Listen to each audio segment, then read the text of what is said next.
മലപ്പുറത്തെ super market നിക്ഷേപ തട്ടിപ്പിൽ വെളിപ്പെടുത്തലുമായി ഇന്നോവേറ്റബിൾ മാർക്കറ്റിംഗ് കമ്പനി ഡയറക്ടേഴ്സ്. സൂപ്പർ മാർക്കറ്റുകളുടെ മറവിൽ ജ്വല്ലറി തട്ടിപ്പ് കേസ് പ്രതി കോടികൾ കവർന്നെന്നാണ് വെളിപ്പെടുത്തൽ. തങ്ങളും തട്ടിപ്പിനിരയായെന്നാണ് ഡയറക്ടേഴ്സ് പറയുന്നത്. 300ഓളം നിക്ഷേപകരിൽ നിന്ന് കോടിക്കണക്കിന് രൂപയാണ് തട്ടിയെടുത്തത്.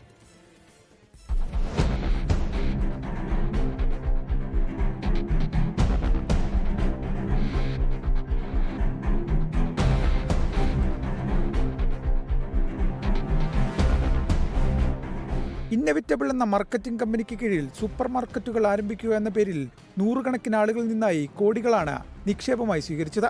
ചിലയിടങ്ങളിൽ സൂപ്പർ മാർക്കറ്റുകൾ ആരംഭിച്ചെങ്കിലും അടച്ചുപൂട്ടി. നിക്ഷേപകർക്ക് ലക്ഷങ്ങൾ നഷ്ടമായി. കമ്പനി ഡയറക്ടേഴ്സ് ഉൾപ്പെടെയുള്ളവർ തട്ടിപ്പ് നടത്തിയെന്ന് ചൂണ്ടിക്കാട്ടി പണം നഷ്ടമായവർ പോലീസിൽ പരാതി നൽകിയിരുന്നു. എന്നാൽ തങ്ങളും കബളിപ്പിക്കപ്പെട്ടു എന്നാണ് ഡയറക്ടേഴ്സ് പറയുന്നത്. ഞങ്ങളിപ്പോൾ ഈ കമ്പനിയിൽ വന്നതിൻ്റെ പേരിൽ ഒരുപാട് മാനസികമായിട്ടും ശാരീരികമായിട്ടും സാമ്പത്തികമായിട്ടും ബുദ്ധിമുട്ട് അനുഭവിക്കുകയാണ്. കാരണം ഞങ്ങളിതിൽ വഞ്ചിക്കപ്പെട്ടതാണ്. മലപ്പുറത്തുള്ള ഷോപ്പുകൾ കൊണ്ടുപോകണം, പെരുന്തമണ്ണുള്ള ഷോപ്പുകൾ കൊണ്ടുപോകണം, അങ്ങനെ പറഞ്ഞ് പലതും തെറ്റിദ്ധരിപ്പിച്ച് ഇതിൻ്റെ പിന്നിൽ ഇത്രത്തോളം ഒരു സ്കാം ഒളിഞ്ഞിരിക്കണമെന്ന് ഞങ്ങൾക്ക് ആർക്കും മനസ്സിലാക്കാൻ കഴിഞ്ഞില്ല. ഇപ്പോൾ വലിയൊരു ഗുണ്ടാ സംഘത്തിന് കൂടെയാണ് ഇപ്പോൾ ഇവൻ്റെ നടത്തം.